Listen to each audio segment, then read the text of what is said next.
Hello everyone, welcome again. आज हम बात करेंगे बीएड सेकेंड ईयर का जो सेकेंड पेपर है असेसमेंट फॉर लर्निंग। इसमें कौन कौन से इंपॉर्टेंट क्वेश्चन है।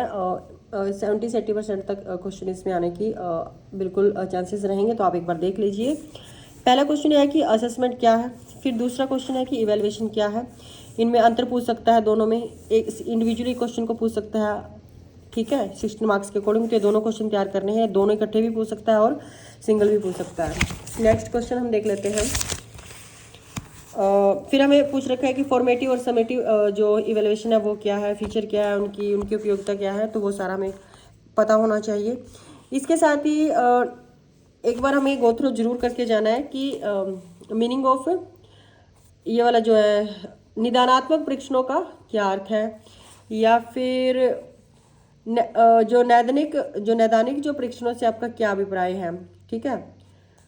ये जस्ट एक बार गो थ्रू कर लेना। मे भी इसमें से क्वेश्चन भी आ सकता है, बट अगर आप इसको छोड़ के दूसरे इंपॉर्टेंट क्वेश्चन करना चाहो तो इसको गो थ्रू कर लेना। ये 4 मार्क्स में भी पूछा जा सकता है क्वेश्चन।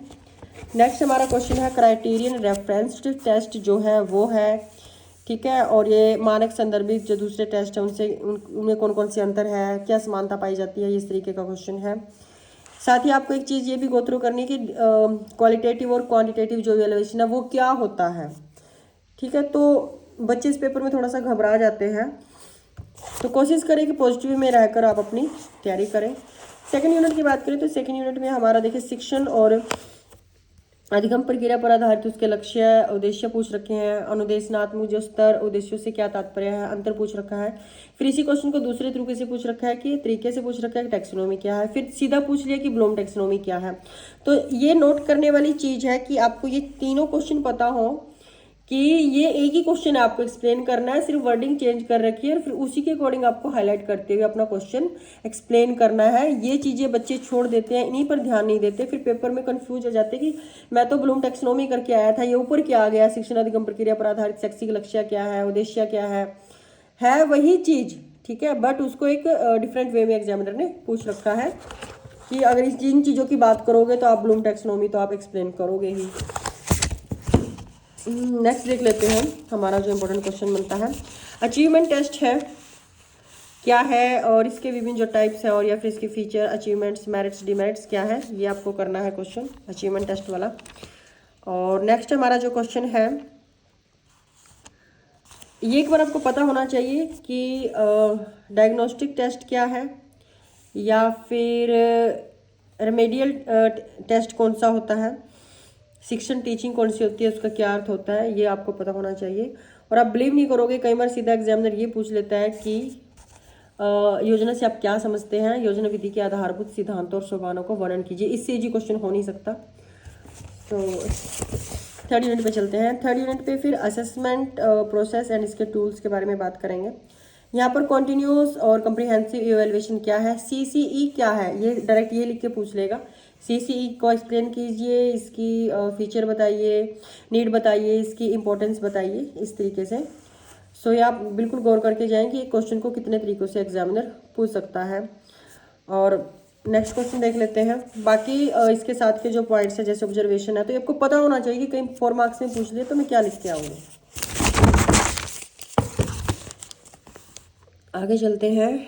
फिर हम बात करेंगे, ये एक इजी से क्वेश्चन पूछ लेते हैं कि एक अच्छे ऑब्जर्वेशन टेस्ट जो है, ऑब्जर्वर की जो उसके जो फीचर्स हैं वो बताइए, या फिर उस पर संक्षिप्त टिप्पणी लिखिए, नोट लिखिए, जो एक अच्छा अवलोकन करता है ऑब्जर्वर है उसके ऊपर। और ऐसी चीज़ें हम छोड़ देते हैं जबकि ये एग्जामिनर में पूछे जा सकते हैं, एग्जाम में पूछे जा सकते हैं एग्जामिनर के द्वारा। फिर व्हाट इज चेकलिस्ट क्या है, और essential steps to construct a checklist ये क्या होती है। और देखिए यहाँ पर ये आपको क्लियर होना चाहिए, और इसके निर्माण में कौन कौन सी बातें ध्यान में रखी जाती हैं ये भी हमें पता होना चाहिए। फिर हमारा इंपॉर्टेंट क्वेश्चन बनता है कि समूह गतिकी, what do mean bye group dynamics, describe the process and importance of group dynamics in learning. आप एक चीज़ नोट कीजिए, क्वेश्चन है कि ग्रुप डायनामिक्स, बट आप ये देखिए इस क्वेश्चन को कितने तरीके से, अलग अलग तरीके से पूछा जा सकता है। इसकी प्रक्रिया क्या है, अधिगम इसके महत्व को बताइए, गत्यात्मकता की प्रक्रिया क्या है? पहले ठीक है, अधिगम में समूह गत्यात्मकता की प्रक्रिया क्या है? ऊपर पूछा है समूह गत्यात्मकता की प्रक्रिया, है एक ही चीज बट उसको डिफरेंट तरीके से पूछ रखा है। फिर समूह अधिगम विधियों से क्या तात्पर्य है? ये भी वही चीज है ग्रुप डायनामिक्स के ऊपर, ठीक है, ये लर्निंग के ऊपर बात कर रहे हैं। तो ये नोट करें कि ये क्वेश्चन को एग्जामिनर कितने तरीके से पूछ सकता है, और उस आप इन्हीं चीज़ों में कंफ्यूज ना हो, ये कॉन्सेप्ट पहले क्लियर करके चलें कि इस क्वेश्चन को एग्जामिनर इन्हीं तरीकों से भी पूछ सकता है कि आप पेपर में फिर कंफ्यूज ना हो कि ये क्या पूछ लिया। नेक्स्ट हमारा जो इम्पोर्टेंट क्वेश्चन बनता है, डिस्क्राइब दी, कहाँ गया, हाँ, सोशियोमेट्रिक मेथड क्या है, सोशियोग्राम क्या है, describe the technique related to sociometric, ये क्वेश्चन है। तो इससे रिलेटेड क्वेश्चन पूछा जा सकता है, ये है क्या, इसके गुण क्या है, इसके दोष क्या है, इसका महत्व क्या है, इस तरीके से ये आपको पता होना चाहिए। नेक्स्ट अगर हम बात करें क्वेश्चन के, ये हमारा क्वेश्चन बनता है कि what you mean by collaborative and group learning क्या है, ठीक है, सहयोगी और सामूहिक अधिगम से आप क्या समझते हैं। अक्सर ऐसे ही क्वेश्चन एग्जाम में पूछ लिए जाते हैं जिसको हम सोचते हैं ओ ये तो काफ़ी इजी सा है, इसको नहीं पूछेगा, बट वो पूछ लिया जाता है। फिर पोर्टफोलियो क्या है, इसको एक बार गो थ्रो करें, ये कई बार लेंथी क्वेश्चन भी पूछ लिया जाता है या फिर 4 मार्क्स के अकॉर्डिंग भी पूछा जा सकता है। बात करते हैं 4th यूनिट की, ठीक है, जिसमें न्यूमेरिकल भी आपके आएंगे। सो हम थ्योरेटिकल क्वेश्चन की बात कर रहे हैं। तो छात्रों के construction, interpretation and reporting of students performance. Central tendency क्या है, ठीक है, what do mean by measures of central tendency, right and explain different फॉर्मूले of various measures of central tendency. यहाँ पर ये पूछ रखा है, दूसरे तरीके से सिंपल पूछ लेगा केंद्रीय प्रवृत्ति के माप क्या है, तो भी तो आपको 16 मार्क्स में इसको एक्सप्लेन करके आना, तो फिर सारी चीज़ें एक्सप्लेन करोगे। फिर आगे पूछ लिया केंद्रीय प्रवृत्ति क्या है, ठीक है, सेंट्रल टेंडेंसी क्या है और इसके मेजर्स बताइए। फिर हमें पूछ लिया, नीचे देखो, फिर हमें पूछ लिया मीन मीडियन मोड क्या है, right formula showing relationship between them, उनके फॉर्मूला लिखिए और उनमें जो आपसी संबंध है उसके सूत्र पर भी लिखिए। तो देखा आपने, ये एक ही क्वेश्चन जो है हमें एग्जामिनर कितने तरीके से पूछ सकता है। सिंपल ये लिख देगा मीन मीडियन मोड बताइए, या फिर सेंट्रल टेंडेंसी क्या है, इसके माप बताइए। तो ये चीज़ें गौर करने वाली हैं। बाकी न्यूमेरिकल हैं वो आपकी अपनी मेहनत है, अगर आप करके जाते हो तो बहुत अच्छी बात है। और अभी हम नेक्स्ट क्वेश्चन की बात कर लेते हैं। हमारा जो इम्पोर्टेंट क्वेश्चन बनता है, ग्रेडिंग से क्वेश्चन पूछ लिया जाता है। ग्रेडिंग क्या है और इसका संक्षेप में वर्णन कीजिए। यहाँ पर ये क्वेश्चन भी इम्पोर्टेंट है कि विभिन्न भागीदारों जिसमें विद्यार्थी के माता पिता और अध्यापक के लिए प्रतिपुष्टि की भूमिका का जो वर्णन कीजिए। अधिगमकर्ता की मजबूती और कमजोरी की पहचान कैसे की जा सकती है, ये इम्पोर्टेंट क्वेश्चन बनता है।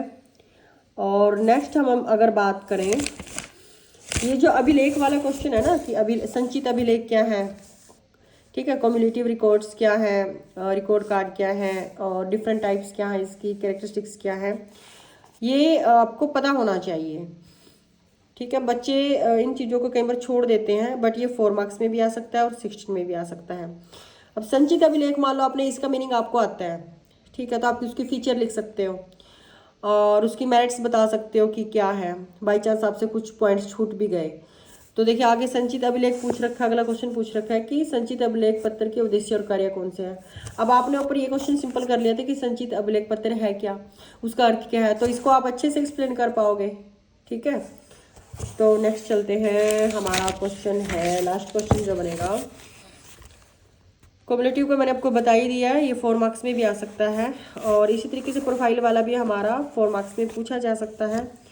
ये ऐसे क्वेश्चंस हैं जिसको आप एक बार भी गो थ्रू कर लोगे तो भी आप अच्छे से अटेम्प्ट कर पाओगे, बिल्कुल इजी क्वेश्चन है। सो ये कुछ इंपॉर्टेंट क्वेश्चंस थे जो मैंने अपनी तरफ से बताने का प्रयास किया है, बाकी आपकी अपनी मेहनत है कि आप कितना कर पाते हो। एक बार अपने पूरे सिलेबस को गो थ्रू, हल्का फुल्का गो थ्रू तो जरूर करें, 4 मार्क्स के अकॉर्डिंग तो करें, बाकी जो आपको 16 के अकॉर्डिंग लगते हैं उनको आप अच्छे से तैयार कर लें, बट 4 मार्क्स के अकॉर्डिंग जो टॉपिक आपने बिल्कुल भी टच नहीं किए, 1-2 बार उनको भी देख कर जाना कि अगर इसमें से 4 नंबर का पूछ लेता है तो मैं कर पाऊँ। मीन्स कि आपका फर्स्ट क्वेश्चन जो कंपलसरी है वो कि पूरे से बुक में से आएगा, तो वो छूटे ना, और वो भी 16 मार्क्स का होता है, तो कोई छोटी बात नहीं है। और कम से कम 40 पेज होते हैं, ठीक है आपके। तो आपको कम से कम 7 से जो 8 पेज हैं वो तो आप लिख के ही आओगे। अब कुछ बच्चे करते हैं कि मैं तो 5 पेज लिख के आया हूँ, भी 5 पेज में आप कितना लिखा है पहले तो ये बताओ। और अगर वो भी to the point according to the question examiner की जो डिमांड है उसके अकॉर्डिंग नहीं लिखा है, तो फिर आपको मार्क्स कैसे मिलेंगे। तो बिल्कुल अच्छे से पेपर अटैम्प्ट करके आएँ। अगर किसी को लगता है कि मेरी स्पीड स्लो है तो वो अपनी हर रोज़ 1-2 क्वेश्चन लिख के भी देख सकता है, क्वेश्चन तो याद हो ही जाएंगे और स्पीड भी इंक्रीज होगी। सो ये आज के लिए इतना ही। अगर वीडियो आपको पसंद आए तो लाइक शेयर एंड सब्सक्राइब जरूर करें। Have a good day.